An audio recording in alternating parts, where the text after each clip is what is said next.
Hey, real quick, while I got your attention, don't do this.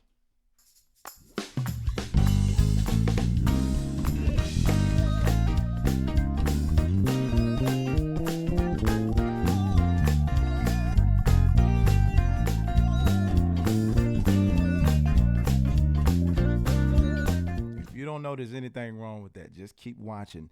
Ideally, you want to sound a little bit more something like this.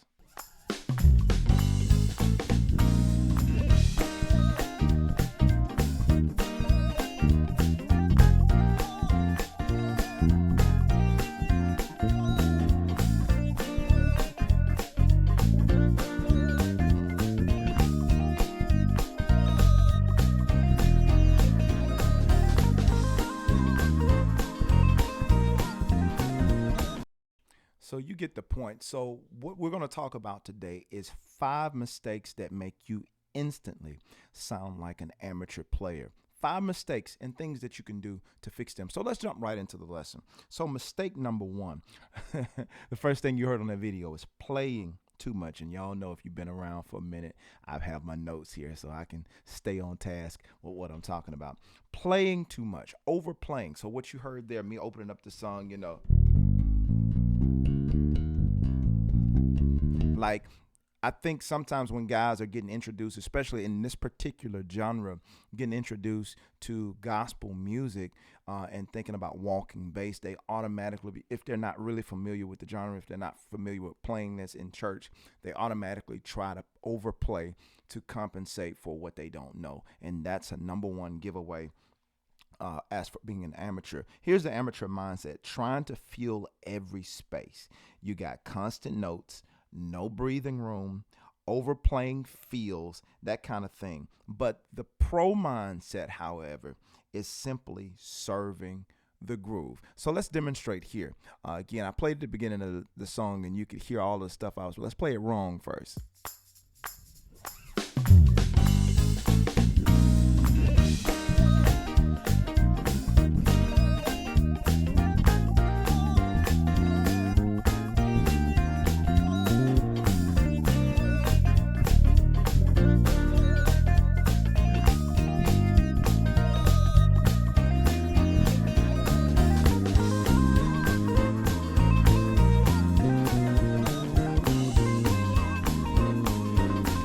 Y'all hear that? I'm trying to intentionally play that bad. It's easier to try to correct and overcorrect it by ear, but I'm trying to play it bad for a reason. However, if I lay back and let the song settle, go back with the pro mindset in terms of serving the groove and, trying to figure out what is actually serving the song. All right, so here it is right here. A better approach.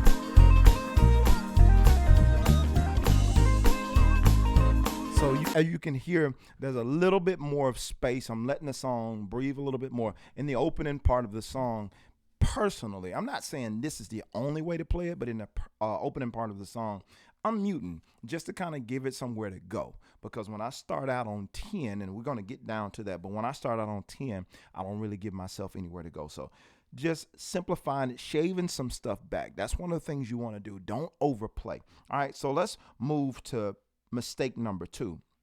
Weak timing. Going back to my example, as you heard, playing, I was rushing at the very beginning. I wasn't really listening, locking into the groove. So some of the biggest giveaways of that: rushing feels, dragging behind the beat, inconsistent groove. So we'll play. Let me demonstrate again. I'll show you what that looks like, what we don't want right here.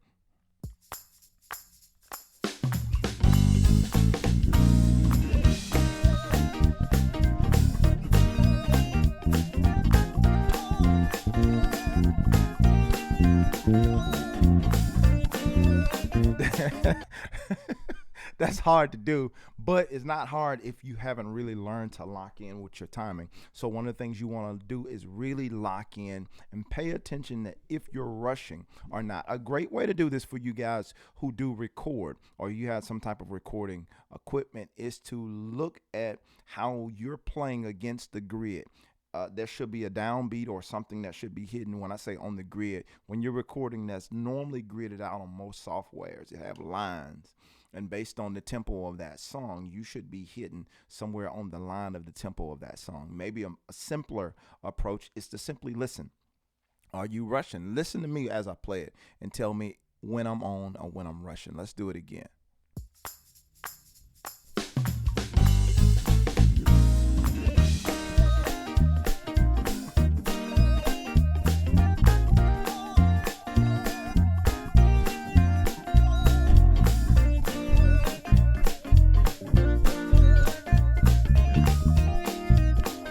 Right? I'm intentionally rushing certain parts, and hopefully you heard the parts where I was rushing. It's like it started off good, and then like the tendency for a lot of players, not a lot of players, but a lot of amateur players, is to when they get to stuff like fills, turnarounds, or a special lick or something that's coming up, it's a tendency to rush because we're so anxious or we're so excited to play this particular thing that if we don't watch it, we'll rush in that particular spot. The whole groove will be good, but we get to the special part of the song and you start rushing. That's another thing that stands out to start to make you look like an amateur because you have very weak time. What can you do to improve that? It's play with loops like drummers or play with a metronome. That's the easiest thing you can do is to begin to play with the metronome and try to bury the metronome when you're practicing. Let me get my metronome out to show you a quick example of what I'm talking about here.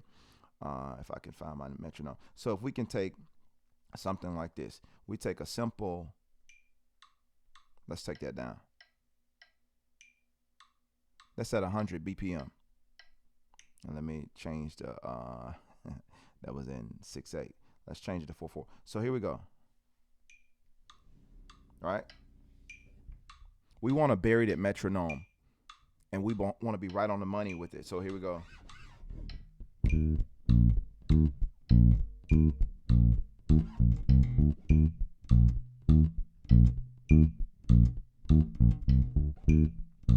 Very simple.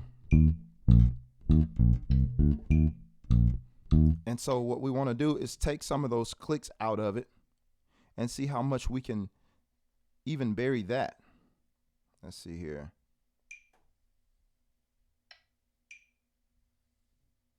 So I'm going to take one of them out. There we go. So instead of 4.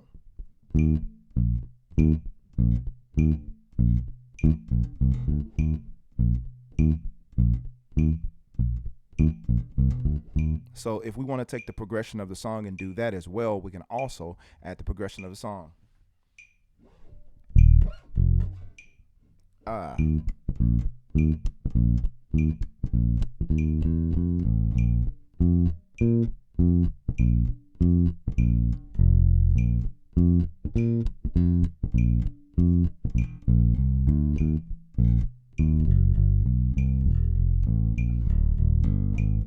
So that's one thing we can do is like simplify it and take one of the clicks out or take 2 of the clicks out. So we just only have 2 beats. So if I take another click out, and this is another, just a deeper example of what we can do to get better timing.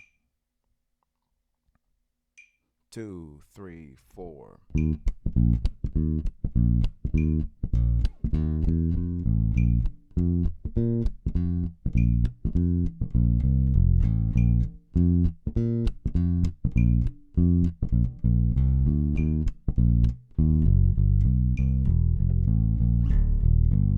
Right? And so I got a little bit behind on that last one, but those are the types of exercises you can do to really work on your timing. Taking something like I'm not endorsing Pro Metronome, but I've been using this app for years. It's a really simple app that you can use, and you can take the beats, as you see here, you can take the beats out. The ones that you don't want to use, you can take them out. So that's a great tool for practicing. So that's one that I would recommend in terms of working on improving your time. So the third thing, before we go to the third thing, check this out really quick. All right, so if you're somebody who's looking to get better at playing traditional gospel, especially the hymns and that type of stuff, congregational songs that happen in some churches, and you don't really know it, but you want to know it, maybe it's something you want to add to your arsenal. I encourage you to check out the hymns and spiritual songs. I'll put the link below, and I'm showing you how to do it in the gospel course or in the spiritual hymns course. But if you don't want the course and you just want to jam to it, I also have the jam pack. So I encourage you to check that out right here in the link below. So mistake number 3, no dynamic control. And that's something that I've heard and I've used to do it. I'm saying this stuff as if I didn't do these things or struggle with these things myself. That's something I used to struggle as well. No dynamic control. Amateurs play everything. One volume, the same attack, no touch variation, no musical phrasing. So they're doing everything. It's like everything is on 10. There's another phrase that's running through my mind. I'm not going to say it. I just say to the wall, and some of y'all know exactly what I'm talking about. Everything is just loud, having no dynamic control. You want to make sure that you have a dynamic control when you're playing, because that's going to be very important in showing. And that's not necessarily always turning the volume and controlling your volume throughout the set. Sometimes it's your fingers.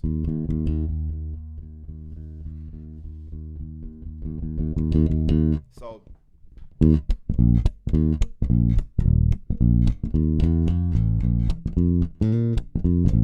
like right there, I'm just playing at one volume. But if I wanted to, like one of the things I told you guys about starting the song off, I started muting. That's dynamic control. That's giving myself somewhere to go.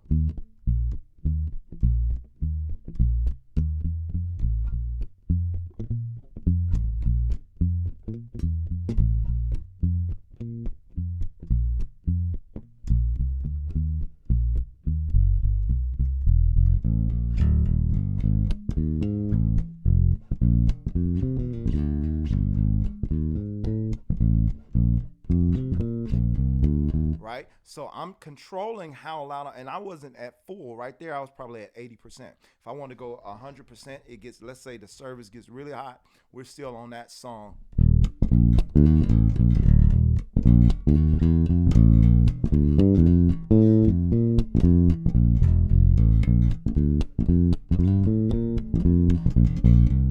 Like, not saying that that's exactly what I would be playing. I'm more so demonstrating the difference in the loudness. This right here versus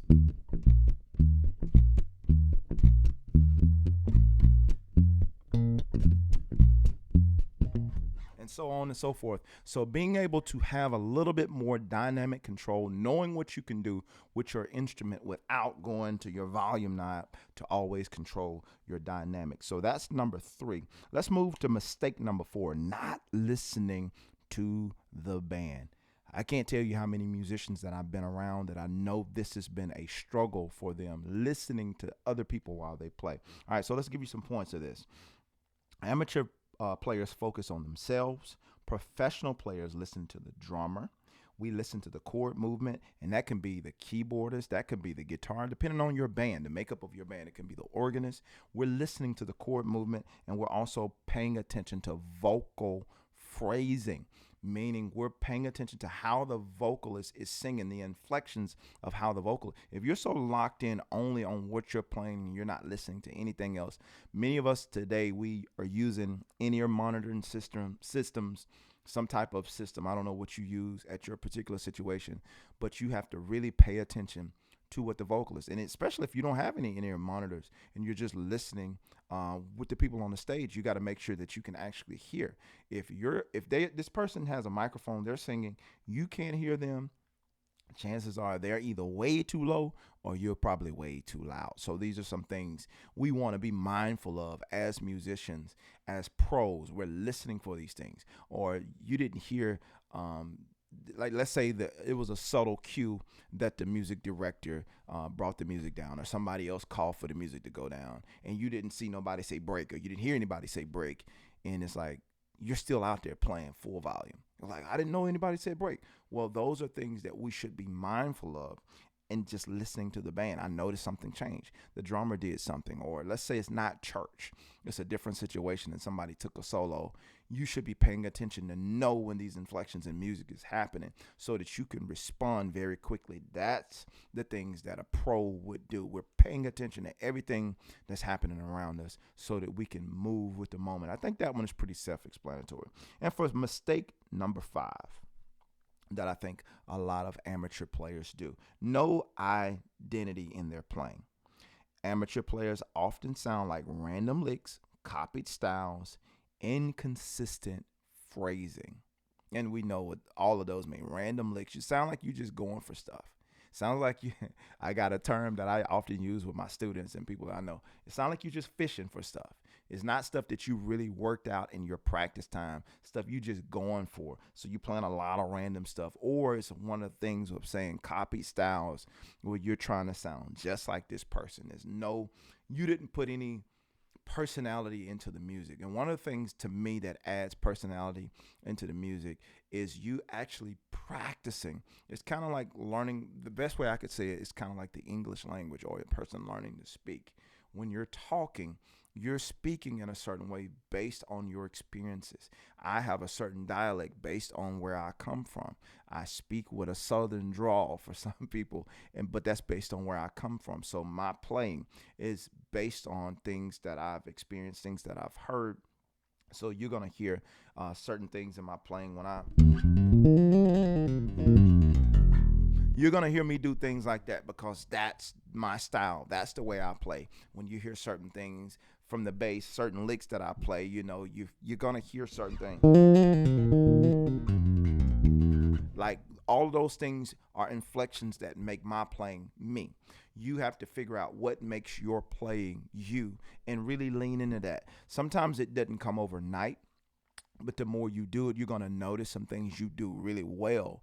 And you got to start leaning into those things and really developing those things. If you are more of an amateur or beginner player, maybe you're somebody who's been playing for a long time, but you just haven't been doing these things. But the more you begin to lean into them, notice what they are, begin to perfect those things that are genuinely you, then your personality of who you are is going to shine stronger. But the biggest thing is you're spending that time practicing and working out those things, not being intimidated, but actually working out those things, being able to try those things in real settings, working them out in your practice room, listening, critiquing yourself, being honest with yourself, saying, okay, I could have done that better, going back and improving that. One of the quickest ways for me to do that is to record yourself, be able to go back, whether you're using your phone or some type of recording software. The phone might be the easiest way, but if you're using some type of recording software, you're able to A/B yourself against something else and listen and hear your mistakes, hear the things that you're doing, going back and improving those things. And all these things will definitely improve. When you do these things, it will improve your playing. The goal is not to copy great bass players, but it is to become one. So in this lesson, that's what I wanted to do. I want to share these things with you. 5 mistakes that make you sound like an amateur player. And these are things you can do to correct that starting today. So if you got some value out of this video, be sure to leave something in the comment. Matter of fact, let me know which one of the things that I said out of these 5 things do you feel, if you're honest, these are one of the things I struggle with, or this is one of the things, or these are 3 of the things, number 1, number 3, and number 5, or 3 of the things that I struggle with. Let me know in the comments what were your biggest things, what you will be working on moving forward. And I enjoyed sharing this with you guys, and I hope you found value in this video. If so, be sure to give this video a like and share this with somebody that you think this might be helpful with. Also hit that subscribe button if you're not doing that. Be sure, as I said earlier, visit JermaineMorgan.net if you want to dig a little deeper into learning the hymns and these types of things. I've created this stuff. Now, this stuff ain't for everybody. The stuff that I create on my website, it's not for everybody. But if you're the person that it's for and you know that I can help you, let's get going. All right, I'll see you on the next video. I'm out. Peace.